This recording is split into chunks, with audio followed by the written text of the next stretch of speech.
नमस्कार और हमारे आज के इस विश्लेषण में आपका स्वागत है। आज एक बहुत बड़ी खबर पर बात करते हैं। केंद्र सरकार के आप मानिए करीब 12 लाख कर्मचारी अब अपना ऑफिशियल ईमेल ज़ोहो प्लेटफॉर्म पर इस्तेमाल कर रहे हैं। हाँ, और इसे भारत का अब तक का शायद सबसे बड़ा डिजिटल ट्रांजिशन कहा जा रहा है। बिल्कुल। तो असल में हो क्या रहा है? मतलब पहली नज़र में तो यही लगता है कि सरकार जो वेस्टर्न टेक कंपनियां हैं, माइक्रोसॉफ्ट, गूगल वगैरह, उन पर डिपेंडेंसी कम करना चाह रही है। हाँ, और ज़ोहो जैसी भारतीय तकनीक को अपना रही है। सही। ये जानकारी वैसे द हिंदू की रिपोर्ट से आई है। हालांकि सरकार ने ऑफिशियली अब तक कुछ नहीं कहा है इस पर।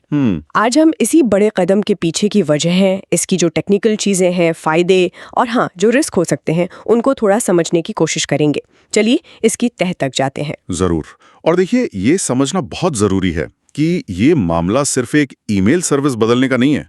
इसका दायरा, इसका महत्व कहीं ज्यादा बड़ा है। अच्छा। हाँ, ये कदम सरकार की जो डिजिटल संप्रभुता की सोच है, मतलब अपने डिजिटल भविष्य पर खुद का कंट्रोल और आत्मनिर्भर भारत की जो बड़ी पिक्चर है, उसको सीधे तौर पे दिखाता है।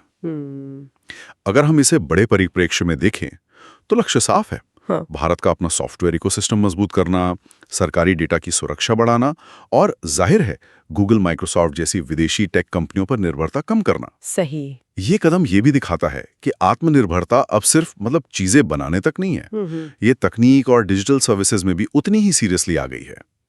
ये एक तरह से अपनी डिजिटल किस्मत अपने हाथ में लेने की कोशिश है। और वो आंकड़ा 12 लाख कर्मचारी, ये वाकई बहुत बड़ी संख्या है। बहुत बड़ी। अगर केंद्र सरकार के कुल कर्मचारी मान लीजिए करीब 48 लाख हैं, तो ये तो उसका लगभग 1/3 हिस्सा हुआ। बिल्कुल। इससे ये अंदाजा भी लगता है कि शायद आगे चलकर सभी केंद्रीय कर्मचारियों को इसी प्लेटफॉर्म पर लाया जाए। ऐसी मंशा हो सकती है। बात करें तो ये सिर्फ ईमेल यानी ज़ोहो मेल तक ही नहीं है ना? नहीं। ये कंपनी तो माइक्रोसॉफ्ट वर्ड या गूगल डॉक्स के बदले ज़ोहो राइटर देती है। एक्सेल की जगह ज़ोहो शीट है। पावर पॉइंट का ऑल्टरनेटिव ज़ोहो शो है। मतलब पूरा ऑफिस सूट है इनके पास। हाँ, पूरा पैकेज है। ज़ोहो कॉर्पोरेशन ये चेन्नई बेस्ड भारतीय SaaS कंपनी है, software as a service. Sridhar Vembu ने 1996 में शुरू की थी। और दिलचस्प बात यह है कि ये पूरी तरह भारतीय है, कोई बाहरी फंडिंग नहीं, और ग्राहक दुनिया भर में है। बिल्कुल। और इस पूरे बदलाव को आप देखिए, सरकार के बहुत ऊंचे लेवल से सपोर्ट मिला है। कुछ वक्त पहले गृह मंत्री अमित शाह ने खुद पब्लिकली कहा था कि वो अपने ऑफिशियल काम के लिए ज़ोहो मेल यूज कर रहे हैं। हाँ, मैंने पढ़ा था। ये अपने आप में एक बड़ा सिग्नल था। बहुत बड़ा। और यहाँ एक और दिलचस्प बात है, उनका वो ट्विटर वाला ऐलान और उसका अंदाज। अच्छा, क्या था उसमें? आखिर में एक लाइन लिखी, thank you for your kind attention to this matter. अरे हाँ, ये तो वो लाइन है जो डोनाल्ड ट्रंप बहुत इस्तेमाल करते थे। एग्जैक्टली।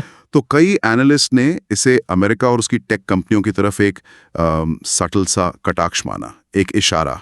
दिलचस्प। ये कदम एक तरह से टेक्निकल नेशनलिज्म की तरफ भी इशारा करता है। मतलब देश अब टेक्नोलॉजी में भी अपनी पहचान, अपनी क्षमता बनाना चाह रहे हैं। ये बात तो है।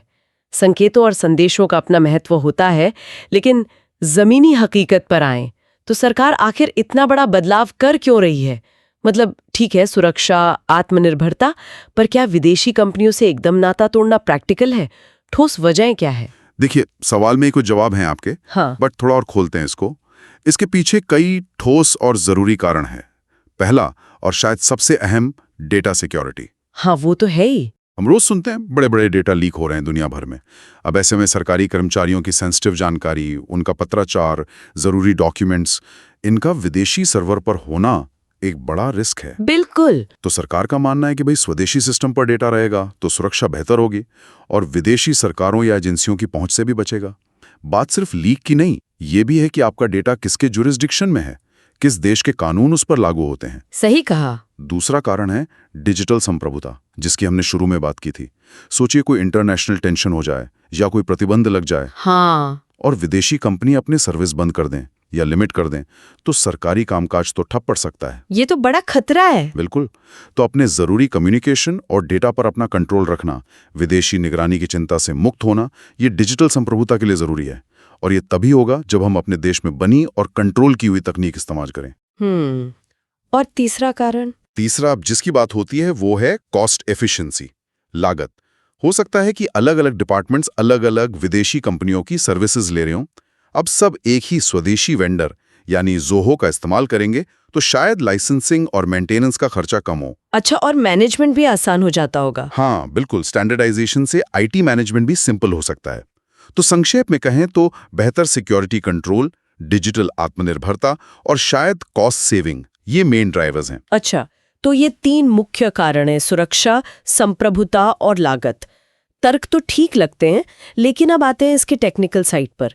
ये सुनने में इतना कॉम्प्लेक्स लग रहा है। 12 लाख लोग जो शायद सालों से किसी और सिस्टम के आदी हों, हाँ बिल्कुल, उन्हें एकदम नए ईमेल और ऑफिस सूट पर लाना, टेक्निकली ये कितना मुश्किल रहा होगा। ये कोई बटन दबाने जैसा काम तो नहीं था। अरे बिल्कुल नहीं, ये एक बेहद जटिल स्टेप बाय स्टेप प्रोसेस होता है। जैसा आपने कहा, ये रातों रात नहीं होता। मुझे लगता है ये पूरी प्रक्रिया कम से कम पिछले 1 साल से या शायद उससे भी ज्यादा वक्त से चल रही होगी। अच्छा। हाँ, इसमें एनआईसी यानी नेशनल इंफॉर्मेटिक्स सेंटर, जो सरकारी आईटी इंफ्रास्ट्रक्चर संभालता है, और अलग-अलग मंत्रालयों की अपनी आईटी टीमों का बहुत बड़ा रोल रहा होगा। जाहिर है। देखिए, इस तरह के बड़े माइग्रेशन में कई जरूरी टेक्निकल स्टेप्स होते हैं। पहला है डोमेन माइग्रेशन, मतलब जो ऑफिशियल ईमेल डोमेन है जैसे @gov.in या दूसरे सरकारी डोमेन, उनको बिना किसी रुकावट, बिना डाउन टाइम के जोहो के सर्वर पर शिफ्ट करना।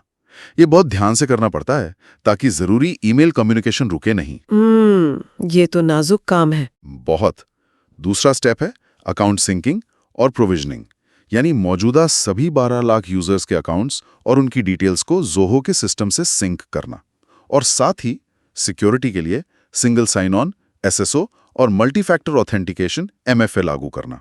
MFA मतलब वो डबल चेकिंग वाला, जैसे OTP आता है। हाँ बिल्कुल, मतलब सिर्फ पासवर्ड काफी नहीं, आपको अपनी पहचान साबित करने के लिए एक और तरीका इस्तेमाल करना होगा, जैसे फोन पर आया कोड या बायोमेट्रिक। ये सिक्योरिटी की एक एक्स्ट्रा लेयर है। ठीक है। तीसरा और शायद सबसे ज्यादा टाइम लेने वाला काम, डेटा माइग्रेशन।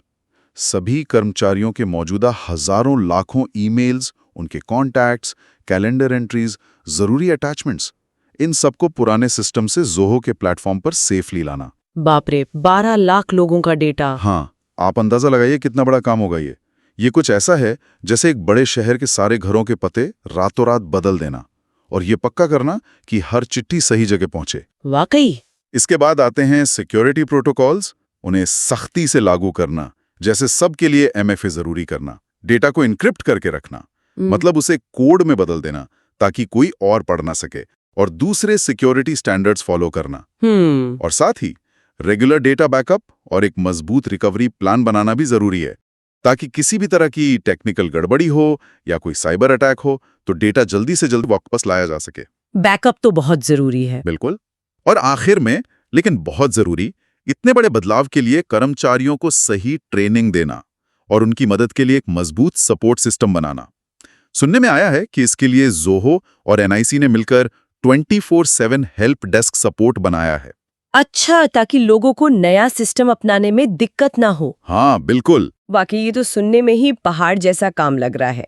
टेक्निकल कॉम्प्लेक्सिटी और इसके पीछे की मेहनत का अंदाजा लग रहा है। तो फिर इस बड़े कदम के नफे नुकसान क्या हैं? हमने फायदों की बात तो की, लेकिन क्या इस बदलाव से जुड़े कुछ रिस्क या चिंताएं भी हैं जिन पर ध्यान देना जरूरी है? हाँ, देखिए, हर बड़े बदलाव की तरह इसके भी 2 पहलू हैं। फायदे जहां साफ दिखते हैं, वहीं कुछ गंभीर रिस्क और चिंताएं भी हैं जिन्हें नजरअंदाज नहीं कर सकते। बताइए। फायदों की बात करें तो जैसा हमने पहले कहा, सबसे बड़ा फायदा डेटा संप्रभुता। सरकारी डेटा अब पूरी तरह से भारतीय अधिकार क्षेत्र में, भारतीय कानून के तहत रहेगा। दूसरा, गूगल, माइक्रोसॉफ्ट जैसी बड़ी विदेशी कंपनियों पर जो बहुत ज्यादा निर्भरता थी, वो कम होगी। ये स्ट्रेटेजिकली जरूरी है। सही। और तीसरा, ये भी एक संभावना है कि जोहो क्योंकि एक भारतीय कंपनी है, तो सरकार की जो खास जरूरतें हैं उनके हिसाब से अपने सिक्योरिटी फ्रेमवर्क और फीचर्स को ज्यादा आसानी से कस्टमाइज कर सके, जो शायद ग्लोबल कंपनियां उतनी आसानी से ना करें। ये बात भी सही है। अब रिस्क की बात करते हैं। हाँ, अब आते हैं रिस्क और चिंताओं पर। सबसे बड़ी चिंता जो कई एक्सपर्ट्स जता रहे हैं वो है सिंगल प्रोवाइडर पर डिपेंडेंसी, मतलब सिर्फ जोहो पर। अच्छा। हाँ, सोचिए अगर कल को जोहो के सिस्टम पर कोई बड़ा साइबर हमला हो जाए या कोई बड़ी टेक्निकल खराबी आ जाए, तो लाखों सरकारी कर्मचारियों का काम एक साथ ठप पड़ सकता है। ये सिंगल पॉइंट ऑफ फेलियर का एक बड़ा रिस्क है। लेकिन क्या बड़ी टेक कंपनियों पर निर्भरता भी एक तरह का जोखिम नहीं था? अगर गूगल या माइक्रोसॉफ्ट की सर्विस में कोई ग्लोबल प्रॉब्लम आती तो भी तो असर पड़ता ही। आप सही कह रहे हैं, निर्भरता का जोखिम तो पहले भी था, लेकिन वो शायद 2-3 बड़ी कंपनियों में बटा हुआ था। अब वो एक ही भारतीय कंपनी पर कॉन्सेंट्रेट हो गया है। ये एक पॉइंट है। इसका एक दूसरा पहलू है ट्रांसपेरेंसी का। अभी तक जोहो के सिस्टम की, खासकर सरकारी कॉन्ट्रैक्ट के मामले में, पब्लिकली अवेलेबल ऑडिट रिपोर्ट्स की कमी है। अच्छा, जैसे कि एन्क्रिप्शन कीज का कंट्रोल किसके पास है, जिनसे डेटा लॉक अनलॉक होता है, डेटा बैकअप प्रोसेस कितना मजबूत है, इन सब पर और क्लैरिटी चाहिए। ये तो जरूरी बातें हैं। बिल्कुल। एक और सवाल होस्टिंग मॉडल पर उठता है। क्या सरकारी डेटा जोहो के स्टैंडर्ड क्लाउड सर्वर पर है, मतलब जहां दूसरे क्लाइंट्स का डेटा भी होता है, या फिर सरकार के लिए पूरी तरह से अलग डेडिकेटेड सर्वर इस्तेमाल हो रहे हैं जो ज्यादा सिक्योर माने जाते हैं? इस पर ऑफिशियल जानकारी जरूरी है। हाँ, ये जानना जरूरी है। इन्हीं चिंताओं को देखते हुए कई एक्सपर्ट्स और विपक्षी दल भी सरकार और जोहो के बीच जो कॉन्ट्रैक्ट हुआ है उसकी शर्तें, सर्विस लेवल एग्रीमेंट्स SLAs, मतलब सर्विस की गारंटी वाले समझौते, और जोहो के सिस्टम की एक इंडिपेंडेंट थर्ड पार्टी से कराई गई साइबर सिक्योरिटी ऑडिट रिपोर्ट, इनको पब्लिक करने की मांग कर रहे हैं, ताकि पारदर्शिता बनी रहे। हाँ, उनका मानना है कि सरकारी डेटा की सुरक्षा और प्राइवेसी पक्की करने के लिए ये ट्रांसपेरेंसी बहुत जरूरी है। ये चिंताएं वाकई गंभीर हैं, खासकर जब करोड़ों नागरिकों से जुड़े सरकारी डेटा की सुरक्षा का सवाल हो। पारदर्शिता और स्वतंत्र ऑडिट की मांग तो जायज लगती है। ये सब देखकर तो यही लग रहा है कि ये कदम सिर्फ एक टेक्निकल बदलाव नहीं है, बल्कि सरकार की एक सोची समझी बड़ी स्ट्रैटेजी का हिस्सा है। बिल्कुल सही। ये कदम निश्चित रूप से सरकार के डिजिटल इंडिया और मेक इन इंडिया जैसे बड़े कार्यक्रमों की व्यापक रणनीति से जुड़ा है। सरकार साफ तौर पर भारतीय IT प्रोडक्ट्स और सर्विसेज को बढ़ावा देना चाहती है, खासकर सरकारी खरीद में। दूसरे मंत्रालयों और सरकारी विभागों को भी स्वदेशी हार्डवेयर और सॉफ्टवेयर अपनाने के लिए लगातार एनकरेज किया जा रहा है। हाँ, और जैसा हमने पहले भी जिक्र किया, गृह मंत्री अमित शाह का पर्सनली जोहो पर स्विच करना, ये सिर्फ एक पर्सनल चॉइस नहीं, बल्कि एक पावरफुल पॉलिटिकल मैसेज भी है। ये दिखाता है कि सरकार इस दिशा में कितनी गंभीर है और दूसरों के लिए एक मिसाल कायम करना चाहती है। हाँ, ये बात तो है। लेकिन जैसा कि हमने रिस्क की चर्चा करते हुए पाया, इस पूरी प्रक्रिया में लगातार निगरानी, पारदर्शिता और जवाबदेही बनाए रखना बहुत जरूरी होगा। स्वदेशी को बढ़ावा देना अच्छी बात है, पर इसे सुरक्षा और भरोसे की कीमत पर नहीं किया जा सकता। बिल्कुल। स्वतंत्र ऑडिट और पब्लिक स्क्रूटनी की जो मांगे उठ रही हैं, वो इसी संतुलन को बनाए रखने की दिशा में जरूरी कदम है। हाँ, संतुलन साधना और पारदर्शिता बनाए रखना बहुत जरूरी होगा। लेकिन ऐसा लग रहा है कि अभी भी कुछ पहलू हैं जिन पर पूरी तरह से स्पष्टता नहीं है। कुछ सवाल हैं जिनके जवाब मिलने बाकी हैं शायद। आप बिल्कुल ठीक कह रही हैं। कुछ जरूरी सवाल अभी भी हैं जिनके जवाब मिलने से ये पूरी तस्वीर और साफ होगी। जैसे कि पहला सवाल तो यही है कि ये 12 लाख कर्मचारी असल में कौन कौन से मंत्रालयों और विभागों से हैं। द हिंदू की रिपोर्ट में ये आंकड़ा है, लेकिन मीटी यानी इलेक्ट्रॉनिक्स और सूचना प्रौद्योगिकी मंत्रालय या NIC की तरफ से अभी तक कोई ऑफिशियल कंफर्मेशन या डिटेल्ड प्रेस रिलीज नहीं आई है। अच्छा, मतलब ये साफ नहीं है कि कौन कौन शामिल है अभी। हाँ, कि इस पहले फेज में कौन कौन है। दूसरा, जोहो के सिक्योरिटी स्टैंडर्ड्स को लेकर किसी इंडिपेंडेंट थर्ड पार्टी सर्टिफिकेशन की क्या स्थिति है? क्या किसी मानी हुई स्वतंत्र एजेंसी ने सरकारी इस्तेमाल के लिए जोहो के सिस्टम की सुरक्षा का ऑडिट और सर्टिफिकेशन किया है? अगर किया है तो उसकी रिपोर्ट क्या कहती है? एन्क्रिप्शन कीज के कंट्रोल जैसे मुद्दों पर भी और ज्यादा टेक्निकल क्लैरिटी चाहिए। और तीसरा महत्वपूर्ण सवाल है डिजास्टर रिकवरी प्लान का।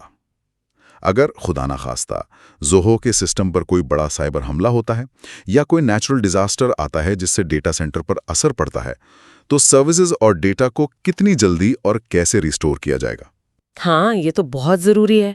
बैकअप प्लान क्या है? बिल्कुल, इसका डिटेल प्लान क्या है और क्या उसका टेस्ट किया गया है?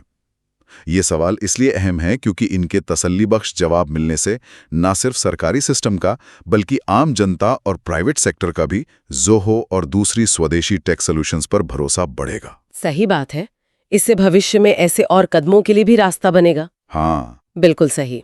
तो कुल मिलाकर देखें तो केंद्र सरकार का 12 लाख कर्मचारियों को जोहो प्लेटफॉर्म पर लाना, ये सिर्फ एक ईमेल सिस्टम का बदलाव नहीं है। ये डिजिटल आत्मनिर्भरता, डेटा संप्रभुता और स्वदेशी तकनीक को बढ़ावा देने की दिशा में एक बहुत बड़ा स्ट्रेटेजिक और साहसिक कदम है। हाँ, साहसिक तो है। इसके दूरगामी परिणाम होंगे जो सिर्फ सरकारी दफ्तरों तक ही सीमित नहीं रहेंगे। निश्चित रूप से ये भारत की डिजिटल संप्रभुता और अपनी तकनीकी क्षमता को मजबूत करने की दिशा में एक सराहनीय कोशिश है, लेकिन इसकी असली कामयाबी इस पर निर्भर करेगी कि इस महत्वाकांक्षा को जमीन पर कितनी कुशलता, पारदर्शिता और तकनीकी मजबूती से उतारा जाता है। यहाँ महत्वाकांक्षा और हकीकत के बीच संतुलन साधना ही सबसे बड़ी चुनौती और अवसर दोनों हैं। और जाते जाते हम अपने श्रोताओं के लिए एक सवाल छोड़ जाते हैं। सरकार के इस बड़े कदम के बाद भारत की अपनी टेक कंपनियों के लिए भविष्य में और कौन से बड़े अवसर खुल सकते हैं? क्या ये कदम ग्लोबल टेक दिग्गजों के साथ मुकाबले में भारत की स्थिति को वाकई बदल पाएगा, या फिर ये सोचिए कि सरकारी कामकाज और